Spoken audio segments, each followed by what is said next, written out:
Bom, pessoal, hoje o som tá bom aí? Tá bom? Vamos falar de um assunto que não é muito palatável, mas nem por isso ele deixa de ser importante. Vamos falar de liberdade natural e escravidão. Ambos fazem parte da lei de liberdade. E a lei de liberdade, por sua vez, faz parte das 10 leis divinas, naturais ou morais. Elas são divinas porque são leis que advêm de Deus, são naturais porque estão na natureza e são morais porque elas balizam todas as nossas condutas de vida visando a evolução espiritual, moral e espiritual. Muito bem. Como todas as leis divinas, a lei natural, quando nós fomos criados, Deus registrou, cunhou no nosso espírito essas leis, mas ele não fez com perfeição, ele deu a base da lei, a base. Para nós alcançarmos o perfeito entendimento, nós temos que evoluir para entender bem e avançar. Então vamos lá, começando pela lei natural. Só mais uma coisa, esse estudo faz parte das questões do Livro do Espírito 825 a 832. O que é liberdade? Liberdade natural é a prerrogativa que nós temos de agir de acordo com a nossa vontade. E por que nós podemos agir com a nossa vontade? Porque nós somos donos de nós mesmos. Nós somos responsáveis por nós mesmos. Nós nos pertencemos. Isso é fundamental. E visando a nossa evolução moral e espiritual, nem podia ser diferente. Porque nós só podemos evoluir se nós pudermos colocar a nossa vontade, nossos desejos e nossos impulsos nas nossas ações. Só assim que a gente vai evoluir. Mas também, da mesma forma que Deus registrou na nossa consciência a liberdade, que nós somos donos de nós mesmos, Ele também colocou que nós temos limites, e esses limites estão registrados no nosso consciente, portanto no nosso subconsciente. Mas vocês podem falar, pô, Ernesto, você ficou maluco. Como é que é isso? Você acabou de falar que nós somos donos de nós mesmos. Nós podemos tudo fazer visando a nossa evolução, de acordo com a nossa vontade. Nós nos pertencemos. Que raio de limites são esses?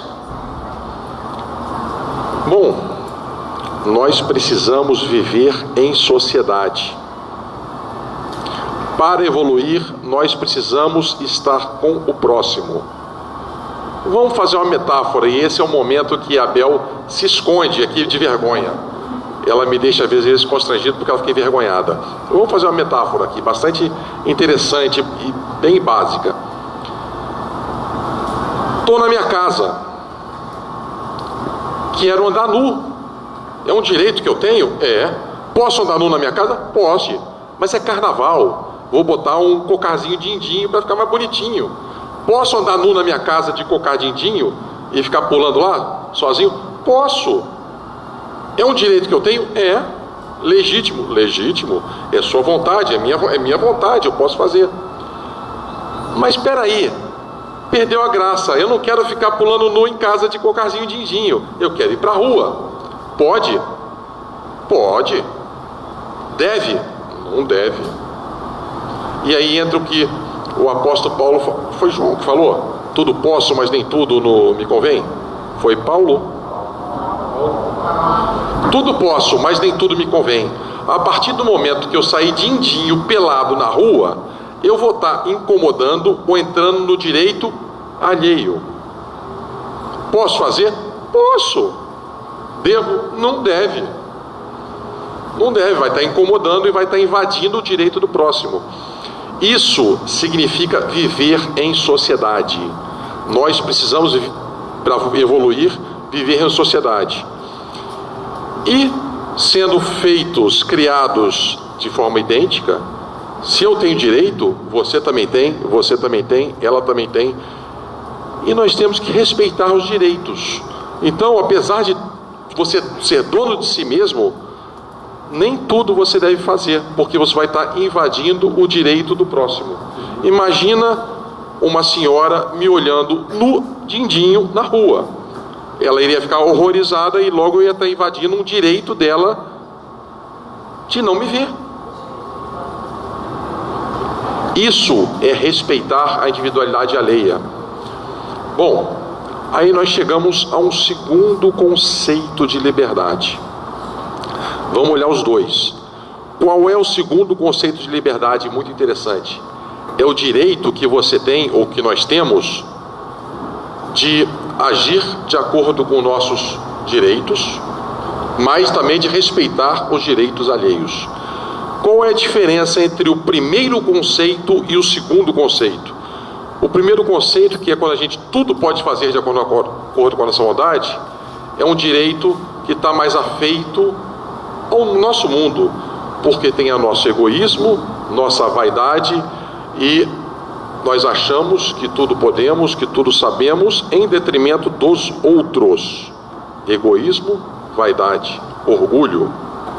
No segundo não, no segundo, respeitando o direito alheio e exercendo o seu, você já evoluiu e teve uma consciência maior de que o seu direito termina onde começa o do outro.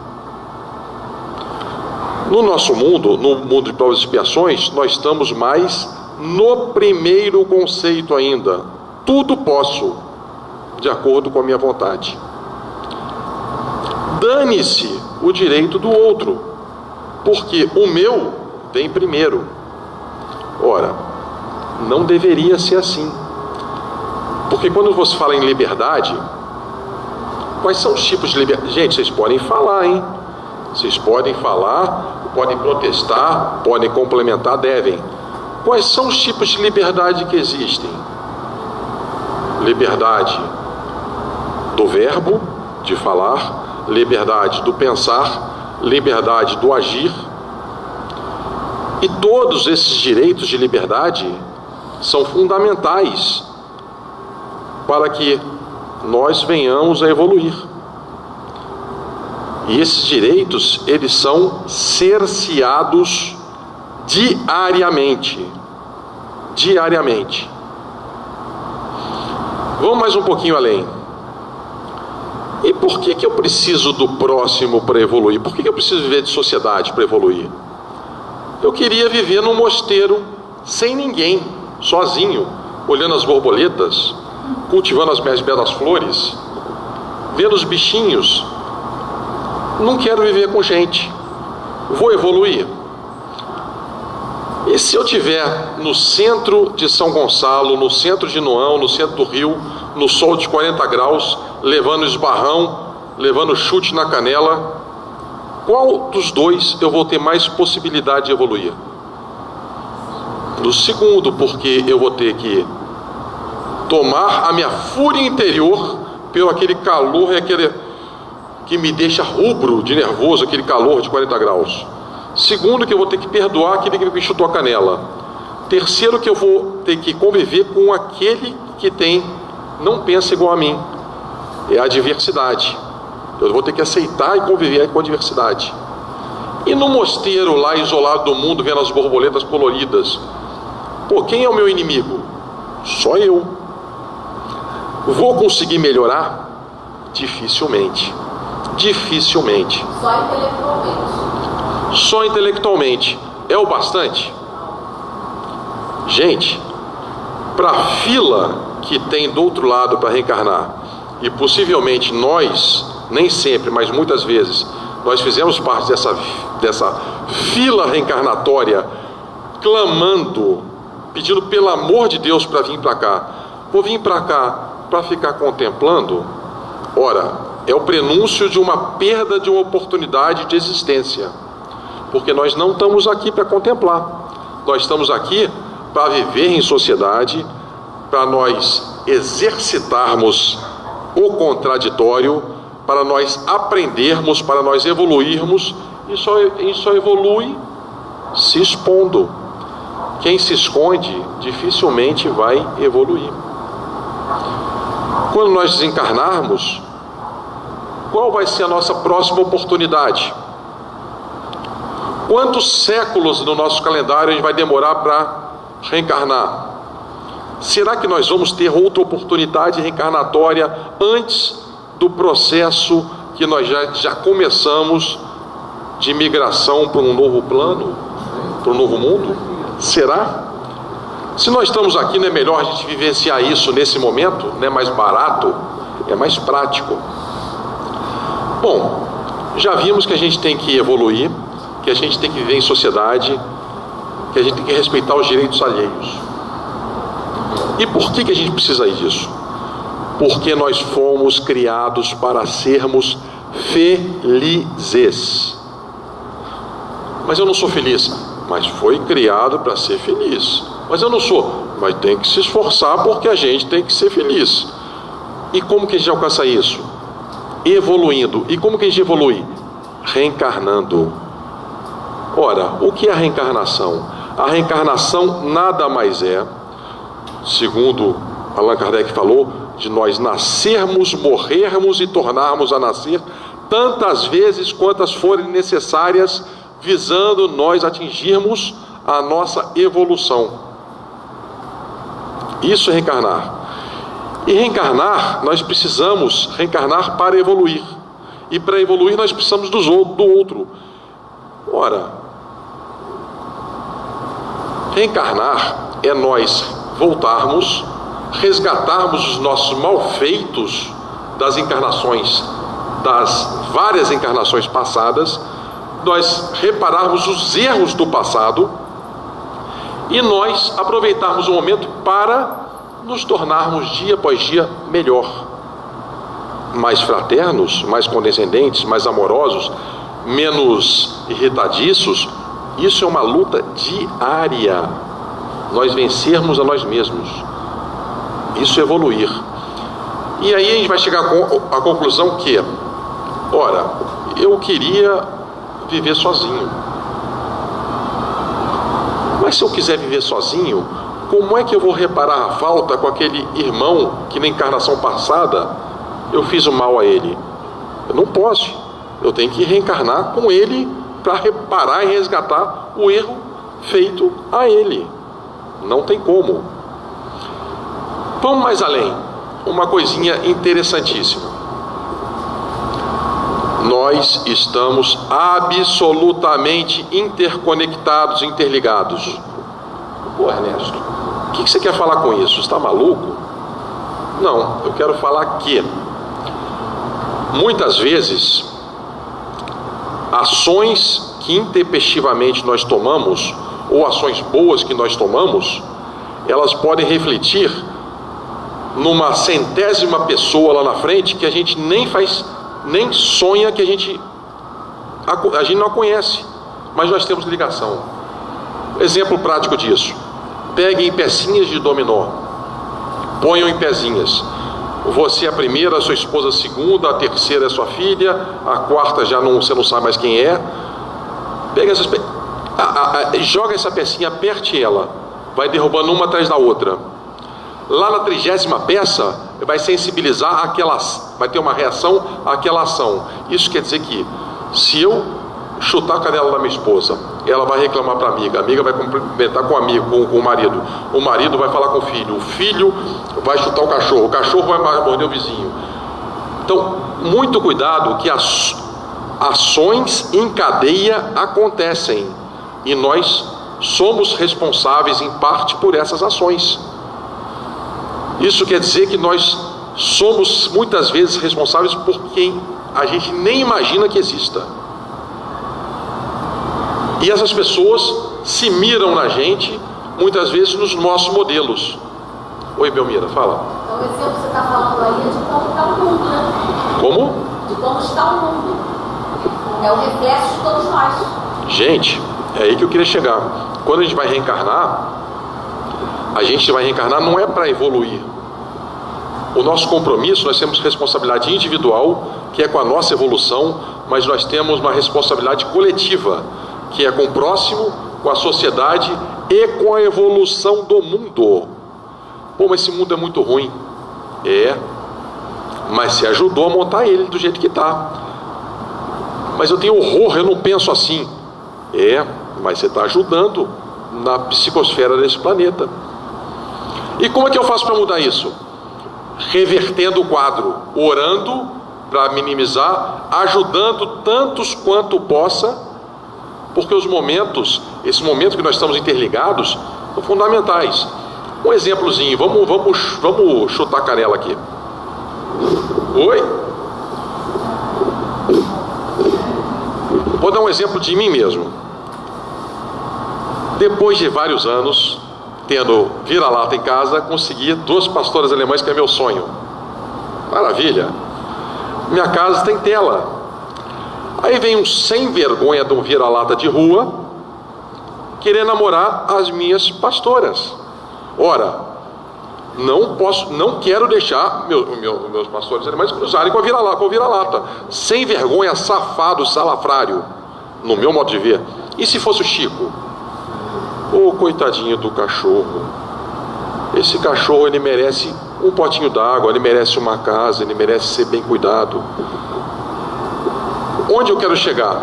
Muitas vezes, a reação ao que acontece no mundo é reflexo de nós mesmos. Um rapaz assaltou uma pessoa, bandido, sem vergonha, não devia fazer isso. Emanação mental triste. Chico, coitado, precisamos rezar para ele. São formas diferentes de ver, porque eu tenho coisas dentro de mim que eu vejo de uma forma, Chico vê de outra. São formas diferentes de ver a mesma coisa. E o que nós precisamos fazer?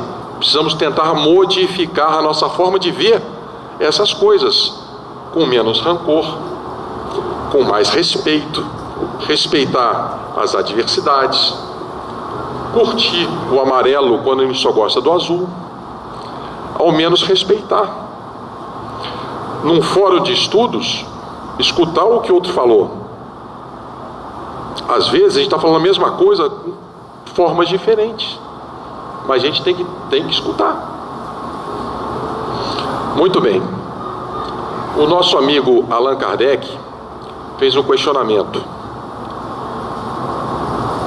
Espíritos, vocês falaram que nós somos donos de nós mesmos porque nós temos direitos inalienáveis concedidos por Deus. Muito bem. Ao colocar limites, você não está perdendo esses direitos? E os espíritos falam, não, porque você tem direito a tudo fazer, mas você também é responsável pelos seus atos. É o danado do livre-arbítrio. Nós podemos fazer tudo, mas saibam que seremos responsáveis por tudo de bom e tudo de não tão bom que nós fizermos. Livre-arbítrio, que prevalece o nosso desejo, e a lei de ação e reação. Para toda ação que a gente faz, existe uma reação correspondente. Toda.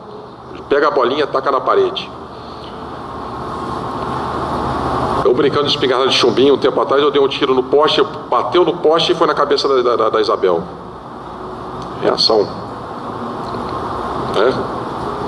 Muito bem. Outra questão. Em que situação, Allan Kardec pergunta, em que condições poderia gozar o espírito de liberdade absoluta? E os espíritos virão assim, nas do eremita no deserto, ou seja, sem chance. Desde que estejam vivos 2 pessoas ou mais, há que se respeitar direitos recíprocos. Esse é o princípio da sociedade. Veio Jesus, aquele menino bonito que deixou legado para toda a humanidade, falou assim: vocês não compreendem o que é amor? Amor é fazer ao próximo aquilo que você gostaria que eles vos fizessem. E respeitar os direitos, coloque o não na frente. É você não querer ao próximo aquilo que você não gostaria que eles vos fizessem. Respeitar os direitos alheios é um ato de amor. Isso dito pelo menino Jesus. É conhecido como regra de ouro. Por isso que se a gente deve estudar tanto o Evangelho segundo o Espiritismo, porque lá tem um compêndio das questões morais deixadas por Jesus.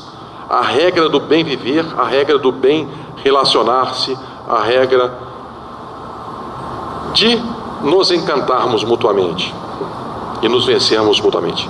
Bom, em relação à liberdade, gente, se quiserem falar, vocês falam, hein? Em relação à liberdade, tem uma última questão em que Allan Kardec ele aborda assim, ó.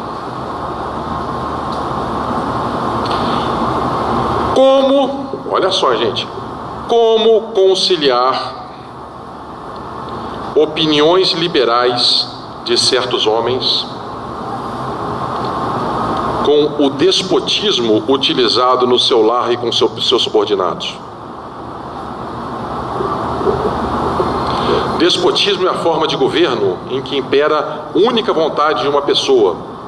Liberalismo é o oposto. Como conciliar o despotismo de certas pessoas para com seus entes queridos e o liberalismo na rua? E os espíritos gentilmente, cortesmente nos falam: eles não compreenderam a lei de liberdade. Eles usam mal a lei de liberdade. E o que nós podemos falar? Que é uma mentira. É uma mentira. Não há que se falar em vidas duplas. Se existe isso, nós temos que repensar nossa vida. Porque o mesmo direito que eu tenho, a minha mulher tem, minha filha tem, até a minha sogra tem, e não devia ter, mas ela tem. Tem que respeitar o direito dela. Vamos lá. Minha filha: pai, eu quero fazer vestibular para tal coisa. Lívia, não dá dinheiro. Não dá dinheiro. Não tem emprego. Eu quero, pai. Você é louca, filha. Não faça isso. Bom, a menina foi, fez 2 faculdades. Uma que dá dinheiro e uma que não dá. Fez parte de sistema, desenvolvimento de sistemas e estatística. 2 faculdades, passou em 2 faculdades federais simultâneas e fez as 2 simultâneas e concluiu as 2 simultâneas. Fez o estágio das 2. Uma pagava 3 vezes mais e a outra 3 vezes menos. Ela ficou com qual? 3 vezes menos. 3 vezes menos. É o que eu gosto. Falei, pô, legal. É o direito, ela exerceu o direito de liberdade. E eu tenho que aceitar. Onde eu quero chegar?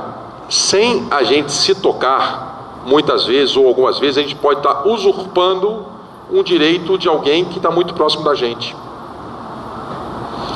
Impondo regras que podem ser perniciosas a longo tempo e podem modificar o rumo da história que estava fadada a acontecer pela sua imposição e não pela dela. Oi, amigo, pode falar. Mas só que você, como, no caso, pai, como responsável, você tem a obrigação de mostrar. Mostrar, sim. Tem que ficar muito claro sempre. Sim. Eu falo porque eu tenho 2 filhos, um está fazendo curso de universidade e o outro vai entrar esse ano. A obrigação sua é até de orientar. É orientar. Um quer ser professor de filosofia. Eu falei, você vai morrer de fome. Vocês desculpem quem é professor, mas... Pois é. Eu falei para ele quer estar em dúvida de filosofia e arquitetura. Eu falei, olha, se fosse você, fazia arquitetura. Você está entendendo? Sim. Como pai, como responsável, você tem a obrigação sempre de mostrar. Mas você sabe onde a gente não alcança? Sabe aonde? Engenharia é um curso maravilhoso. Passou anos e anos na Berlinda, a engenharia civil, era um curso maravilhoso há 20 anos atrás, de repente passou 10 anos no limbo, agora voltou a ser um curso altíssimo, veio esse turbulinho, caiu de novo. Então, A gente não sabe, de repente filosofia e sociologia vão ser uma profissões maravilhosas aí para frente. Quem somos nós para saber?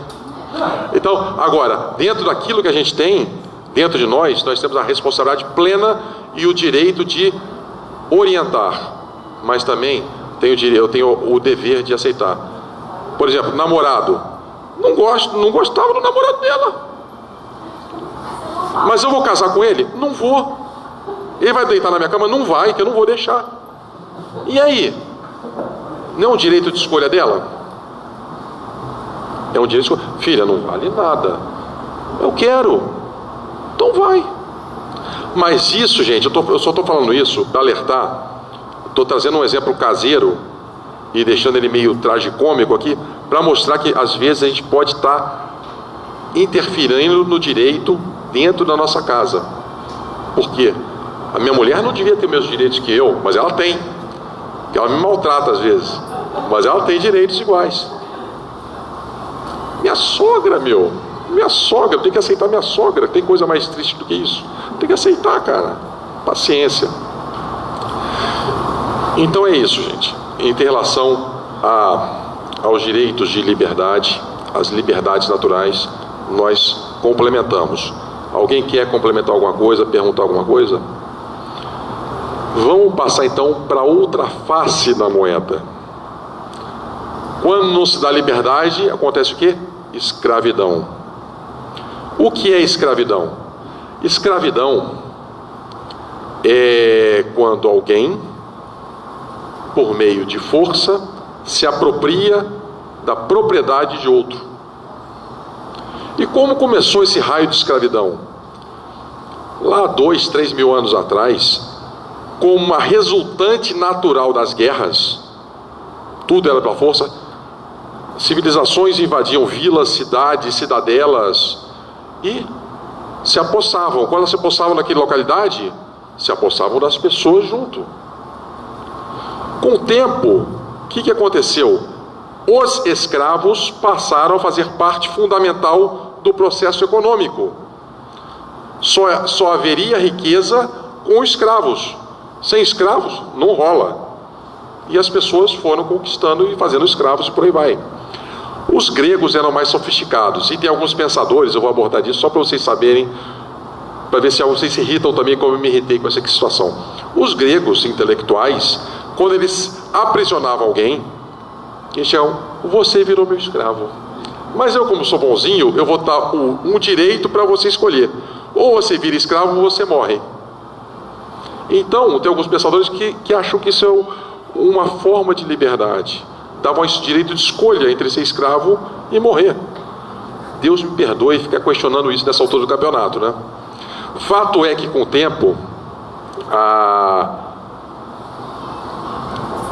a economia, com o tempo, os escravos foram sendo oficializados, foram sendo legalmente constituídos como animais de carga, como animais. E aí, Mesopotâmia, China, Egito, os gregos, todos, a Índia, todos usavam escravos. Todos usavam escravos. Muito bem, e eles passaram a ser vendidos de acordo com seu aspecto, para quem quiser, seu aspecto físico, sua cultura, os seus dentes. Tinha gosto para tudo, mas eles eram legalmente negociados. Muito legal. Aí eu queria abordar com vocês. A gente está falando da escravidão física. Que outros tipos de escravidão nós temos? Nós temos escravidão hoje no mundo, nesse mundo? Física. Não, física tem também. Quantas mulheres brasileiras estão em cárcere na Espanha e na Itália, prostituídas? Quantas crianças estão presas em fazendas no interior? Quantos imigrantes bolivianos e chineses estão trancados, recebendo um salário de miséria em São Paulo, por aí? Quantos? Falando de questões físicas. E quais outras escravidões que tem? Uma escravidão social, cultural, aquela escravidão que não deixa a pessoa ascender a novas classes sociais. Escravidão econômica. que acontece dentro de casa, muitas vezes, que você não vou deixar minha mulher trabalhar, vai tomar conta de casa e acabou. Senta a mão na cara dela se ela sair. Escravidão econômica, dependente de mim. Um funcionário que vai trabalhar e você não deixa ele estudar, escravidão social, não deixa ele ascender. Então tem tantos tipos de escravidão quantos vocês possam imaginar. Isso é para a gente refletir. Tem a autoescravidão também. Eu ia chegar lá. Eu fiz esse bate-papo no André Luiz, e quem me chamou a atenção disso foi o seu... Qual é o nome do diretor do André Luiz? O senhorzinho lá do André Luiz. Esqueci o nome dele agora. Ele falou: nós nos impomos a autoescravidão na medida que nós nos escondemos e não nos expomos para nós evoluirmos socialmente, evoluirmos em termos de educação, em termos técnicos, em termos morais. Ao nós fugirmos, nós estamos nos autoescravizando. Nós estamos falando de encarnado para encarnado, hein? Se a gente for falar de desencarnado, a gente não para de conversar, não. Por que a gente está abordando esse tipo de escravidão? Porque eles abordam, no livro dos Espíritos, que a escravidão, de uma forma geral, é um ato absolutamente repugnante aos olhos de Deus. Você se apropriar do direito de outra pessoa não é bem visto aos olhos de Deus. E os Espíritos nos alertam que aqueles que escravizam pagarão pesados fardos com a dor que educa, a dor que recoloca no caminho. Então, quando fala em escravidão, a gente pensa só da escravidão física, mas podem estar ocorrendo muito próximo da gente. Nós podemos estar sendo agentes de escravidão sem que a gente se atenha aos fatos. Também a coerção, você não deixar a pessoa ser o que ela é. Então isso é um alerta só, porque existe uma tabelinha espiritual que cada a escravidão é sempre o mal, e não há nada de bom que esse mal possa resultar. Obviamente que existem agravantes e atenuantes, mas escravidão é sempre escravidão. É para ficar bem. Mas você está falando que está sendo muito radical, Ernesto. Pô, mas sou eu. É isso. Você impor alguma coisa a alguém, emocionalmente, fisicamente ou economicamente, é um tipo de escravidão que ela terá de certo na avaliação dos espíritos depois, agravantes ou atenuantes. Quem vai pagar mais caro? Ou quem fez uma escravidão física ou escravidão... Não sei, a avaliação não é minha. Os espíritos vão saber. Deus está no comando. Mas é um ato repugnante, que a gente pode, volto a falar, está incorrendo sem se perceber do fato. É um item para a gente refletir. Vamos seguir. Quando a escravidão física foi legalmente aceita, tiveram pessoas que tinham até, não concordavam muito, mas como fazia parte dos usos e costumes, tinha direito, sentia direito legal. Eu não acho legal isso, mas eu tenho direito, eu vou fazer. Ora, aí Allan Kardec fala da culpabilidade relativa. Quanto mais conhecimento se tem do fato, mais responsável você é. Aí o cristianismo teve muita força, porque Moisés veio falar de um Deus único e falar que todos somos irmãos. E a partir daí, ele jogou uma pá de cal nesses argumentos das pessoas que não sabiam e falaram: somos irmãos. Somos irmãos. Não devemos escravizar o próximo. Veio o Espiritismo na figura do cristianismo redivivo, como terceira revelação, como Consolador prometido, que nos ensina que nós não devemos usar a força, não devemos coagir. Vou falar bonito aqui, peraí. apontar aos homens seus verdadeiros caminhos longe da força, da ambição, do egoísmo e do domínio. O Espiritismo nos ensina isso. E aí vem Allan Kardec e pergunta: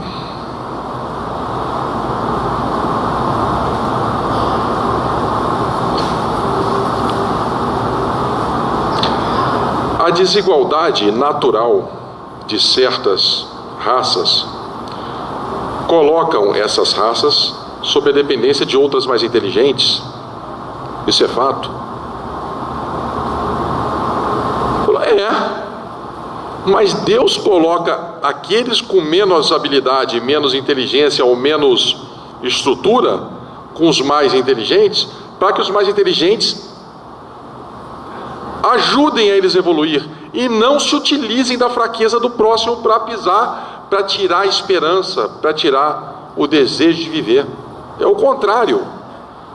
Então, comumente nas civilizações, raças menos favorecidas ou pessoas menos favorecidas ficaram sob o jugo de outros para serem beneficiados e não para serem pisoteados. Isso é escravidão. Você utilizar a situação menor do outro, porque é circunstancial. E daí na última questão, estou andando um pouquinho rápido aqui. Homens que tratam seus escravos com mais humanidade. Existem certos homens que tratam seus escravos com mais humanidade. E viram os espíritos e falam: meu filho, escravidão é escravidão. Se eles tratam com mais humanidade, eles não são tão culpados como aqueles que massacram. Mas na maioria das vezes eles cuidam bem, como se estivessem cuidando de um carro que para ficar bem conservado para ser vendido, ou de um cavalo para ter um bom valor de revenda. Não é pelo bem-estar. A maioria das pessoas não visam bem-estar. Na escravidão física. Bom, gente, isso em linhas gerais é o que a gente tinha para falar. Alguém quer questionar alguma coisa, abordar, aprofundar, perguntar? Xingar não, tá? Nada. Esses assuntos são muito importantes para a gente refletir, porque liberdade e escravidão. Se você não dá liberdade para as pessoas que têm condição e consciência e discernimento para fazer suas escolhas, você está no limiar de estar começando a escravizar. Todos nós temos direito à liberdade. Liberdade de falar, de pensar, de agir e de evoluir. Porque nós somos os responsáveis por nós mesmos. Depois não adianta falar: não, eu fiz isso por causa do meu pai, ele que é o culpado. Não. O pai vai ser culpado e vai ter sua parcela de culpa, mas aquele que fez também tem. Todos aí não tem inocente. Bom, gente, era isso que a gente tinha para falar. Ninguém está querendo fazer nenhuma pergunta, nada, não? Eu acabei cedo demais. Faltam 15 minutos. Em relação à lei da liberdade, no começo você nunca tinha falado de respeitar o próximo, fazer o próximo do que ele faça a você, né? Então, se nós respeitarmos o outro verdadeiramente, ou fazer exatamente como mandou Jesus, quando ele resumiu as leis de Moisés, amar a Deus por todas as coisas, ao próximo como a si mesmo, significa que quando você respeita, você ama, essa escravidão não há nem que se cogitar, porque você vai conseguir viver em sociedade, viver com liberdade, fazer todas as passagens com todas as leis, né, que são as leis que aproximam o nome de Deus, e vai conseguir evoluir, né? Eu achei genial quando Jesus deixou a redução máxima do amor, amar ao próximo, fazer ao próximo aquilo que gostaria que eles fizessem. Isso é amor.